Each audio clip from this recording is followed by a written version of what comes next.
Assalamualaikum warahmatullahi wabarakatuh. Salam sejahtera untuk kita semua. Om Swastiastu, Namo Buddhaya, salam kebajikan.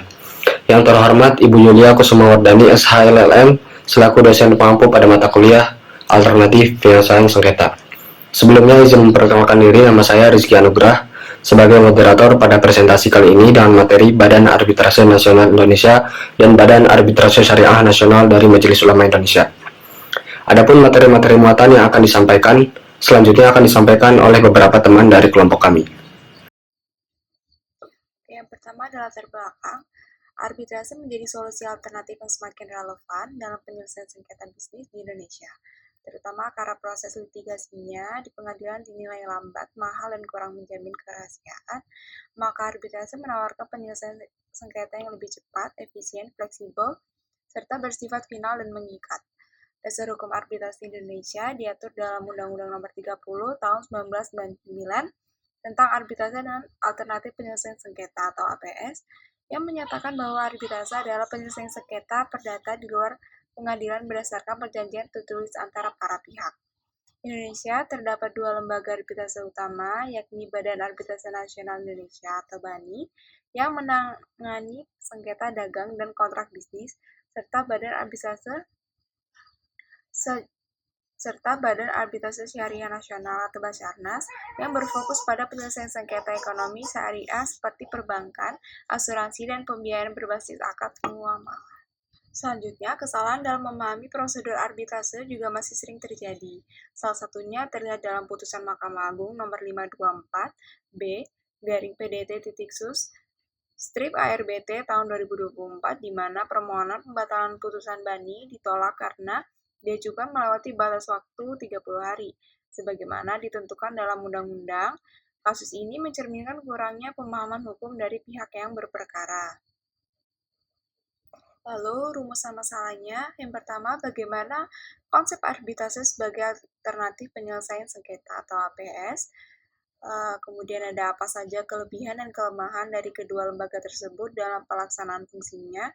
Terakhir, bagaimana efektivitas pelaksanaan putusan arbitrase dari BANI dan Basarnas dalam praktik peradilan di Indonesia.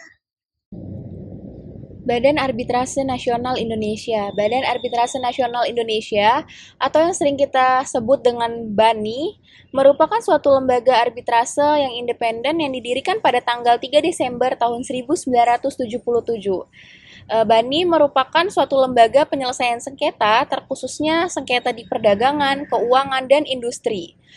BANI memiliki solusi yang cepat dan efisien dibandingkan dengan penyelesaian sengketa melalui litigasi.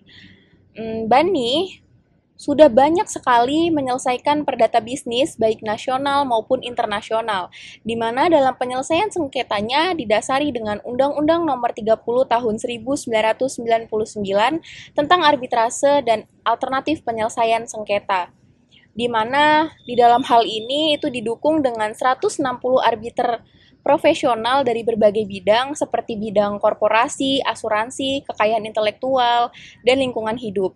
Kemudian BANI memiliki ruang lingkup, di mana kemudian untuk ruang lingkup Badan Arbitrase Nasional Indonesia, itu yang pertama, sengketa yang timbul dari perjanjian perdagangan, keuangan, ataupun industri. Lalu yang kedua yaitu sengketa di bidang korporasi, asuransi, kekayaan intelektual, lembaga keuangan, waralaba, ataupun lisensi. Kemudian ada juga sengketa yang berhubungan dengan industri manufaktur dan jasa, dan ada juga sengketa yang berhubungan dengan pihak asing. Kemudian yang terakhir yaitu penyelesaian sengketa melalui mediasi atau arbitrase sesuai dengan Undang-Undang Nomor 30 Tahun 1999 tentang arbitrase dan alternatif penyelesaian sengketa. Baik, selanjutnya ada Badan Arbitrase Syariah Nasional atau yang biasa disebut Basarnas, yaitu lembaga arbitrase yang dibentuk oleh MUI pada 21 Oktober 1993 untuk menyelesaikan sengketa ekonomi syariah yang berdasarkan prinsip hukum Islam. Awalnya bernama BAMUI, yaitu Badan Arbitrase Muamalat Indonesia. Basarnas menangani perkara-perkara seperti jual beli, mudharabah, ijarah, dan akad syariah lainnya, serta memberikan fatwa yang mengikat mengenai perjanjian atau akad. Beroperasi secara independen dan tersebar di berbagai provinsi. Jika perkara-perkara yang sifatnya konvensional, itu dapat diselesaikan melalui Badan Arbitrase Nasional Indonesia. Sedangkan perkara-perkara yang sifatnya syariah atau berdasarkan prinsip hukum Islam dapat diselesaikan melalui Badan Arbitrase Syariah Nasional atau Basarnas MUI. Mengenai ruang lingkup Basarnas, Basarnas sendiri memiliki dua jurisdiksi atau wewenang utama, yaitu yang pertama menyelesaikan secara adil dan cepat sengketa muamalat atau perdata yang timbul dalam bidang perdagangan, keuangan, hukum, industri, dan jasa yang berdasarkan prinsip syariah. Dan yang kedua, memberikan pendapat hukum yang mengikat atas permintaan para pihak tanpa ada sengketa mengenai suatu persoalan muamalat dalam sebuah perjanjian, yaitu akad. Selanjutnya saya akan memaparkan kelebihan dan kelemahan BANI. BANI memiliki sejumlah kelebihan, diantaranya prosedur yang sederhana dan cepat, biaya relatif murah dibanding litigasi di pengadilan, serta kebebasan para pihak dalam memilih hukum dan arbiternya. Prosesnya ini bersifat tertutup sehingga menjaga kerahasiaan reputasi bisnis. Putusan BANI juga bersifat final dan mengikat tanpa upaya banding serta dapat dieksekusi melalui pengadilan negeri. Sederhananya, prosedur arbitrase ini di BANI juga memudahkan pemahaman masyarakat dan mencegah praktik forum shopping. BANI juga memiliki beberapa kelemahan, yaitu biaya arbitrase bisa lebih tinggi dari litigasi untuk sengketa yang bernilai kecil, dan tidak adanya mekanisme banding membuat koreksi atas kekeliruan material terbatas, dan selain itu, karena BANI tidak memiliki kekuatan eksekusi sendiri, putusan itu harus didaftarkan ke pengadilan untuk dieksekusi terlebih dahulu, dan rendahnya pemahaman masyarakat dan pelaku usaha terhadap arbitrase juga menjadi kendala dalam pemanfaatannya secara optimal. Baik, selanjutnya adalah kelebihan dan kelemahan Basarnas. Dari kelebihannya yang pertama, itu Basarnas memiliki keunggulan berupa fleksibilitas dan kerahasiaan seperti arbitrase konvensional pada umumnya seperti BANI dan juga Bapepti. Dan kemudian ditambah penerapan prinsip fikih muamalah dan makasih al-syariah, yang mana para arbiternya bersertifikat syariah dan menjamin putusan sesuai dengan norma Islam. Kemudian prosesnya cepat, biayanya kompetitif, dan mengedepankan musyawarah mufakat. Juga putusannya dapat dieksekusi melalui pengadilan agama sesuai dengan Surat Edaran Mahkamah Agung nomor 8/2008 dan Peraturan Mahkamah Agung nomor 14 tahun 2016. Salah satu kelemahan dari Basarnas sendiri, Basarnas menghadapi sejumlah tantangan seperti keterbatasan jumlah arbiter yang bersifat syariah dan juga rendahnya pemahaman masyarakat terhadap prosedur arbitrase syariah. Kemudian masih diperlukannya harmonisasi antara norma syariah dan hukum nasional dari hukum perdata dan lain-lain. Kemudian serta penguatan sistem data eksekusi putusan agar koordinasi antara pengadilan agama lebih efisien. Dan yang selanjutnya adalah efektivitas putusan arbitrase di pengadilan. Arbitrase di Indonesia diatur dalam Undang-Undang Nomor 30 Tahun 1999 tentang arbitrase dan alternatif penyelesaian sengketa, yang mengharuskan adanya perjanjian arbitrase tertulis serta putusan arbitrase bersifat final dan mengikat. Dan jika tidak dilaksanakan di sukarela, maka dieksekusi melalui pengadilan negeri atau PN dalam waktu 1x30 hari, yaitu terkandung dalam pasal 59 sampai 64 UU nomor 30 tahun 1999. Dalam UU tersebut juga mengatur pembatalan putusan arbitrase dengan alasan terbatas untuk sengketa syariah seperti yang ditandatangani Basarnas. Putusan juga bersifat final dan mengikat dengan eksekusi dilakukan melalui pengadilan agama sesuai Surat Edaran Mahkamah Agung nomor 8 tahun 2008. Kedua lembaga, BANI dan Basarnas, diakui oleh hukum Indonesia dan putusannya wajib dilaksanakan oleh peradilan terkait.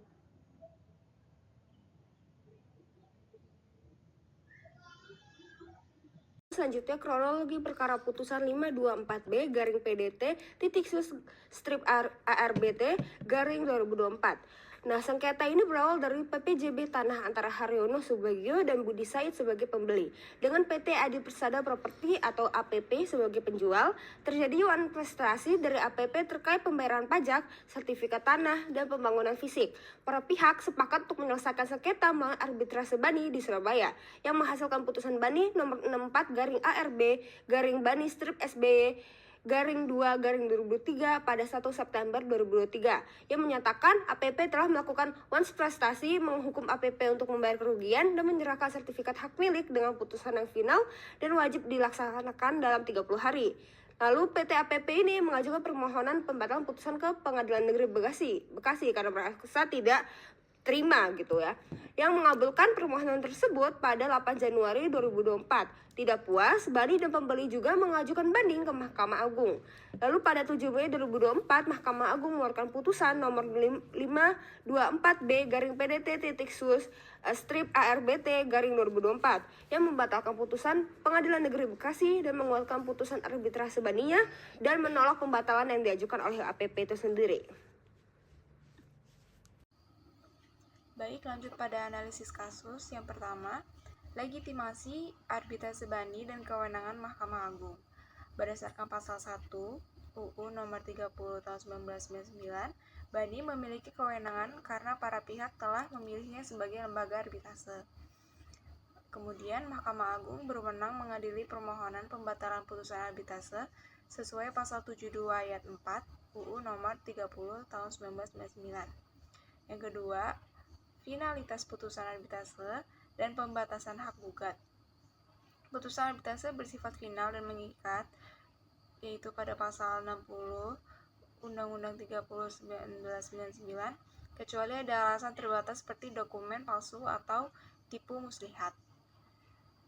Selanjutnya, Mahkamah Agung menolak alasan pembatalan PT APP karena bukti yang diajukan tidak memenuhi kriteria pembatalan. Yang ketiga, koreksi terhadap kesalahan penerapan hukum oleh pengadilan negeri. Mahkamah Agung menilai PN Bekasi salah dalam menerima pembatalan karena menguji substansi bukti yang sudah diperiksa oleh Bani. Yang keempat, penegakan prinsip pacta sunt servanda dan autonomi para pihak.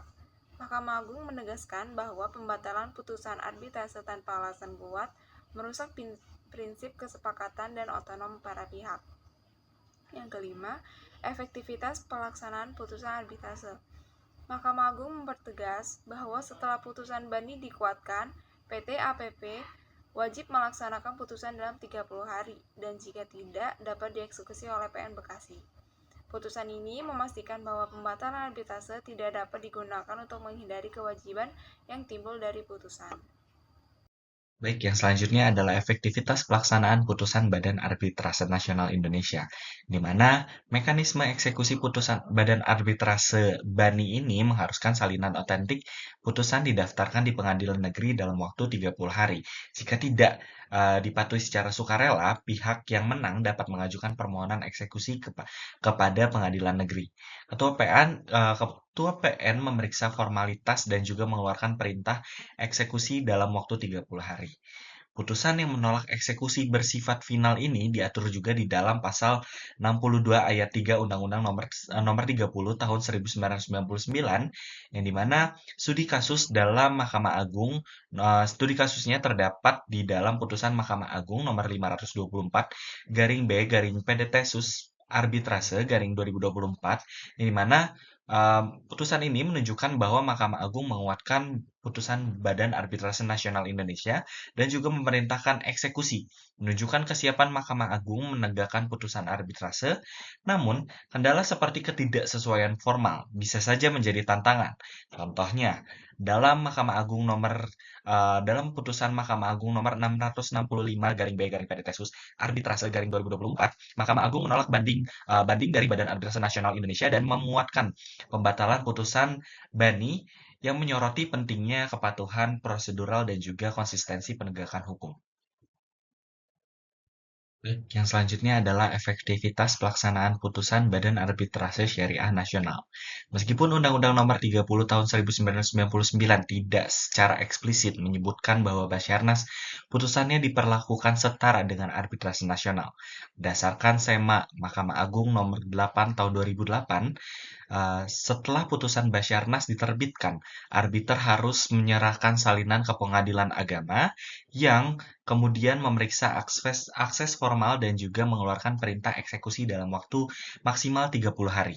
Putusan Basarnas bersifat final dan juga mengikat sebagaimana diatur dalam Undang-Undang Nomor 30 Tahun 1999 dan juga Undang-Undang Nomor 21 Tahun 2008.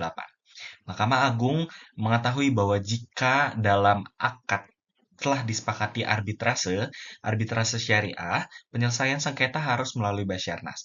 Pengadilan agama wajib mendaftarkan dan juga mengeksekusi putusan Basyarnas, kecuali ada alasan sah untuk pembatalan. Praktik peradilan menunjukkan bahwa putusan Basyarnas umumnya dihormati, seperti dalam putusan Mahkamah Agung nomor 3071 K garing PDT garing 2013 yang menguatkan putusan Basyarnas.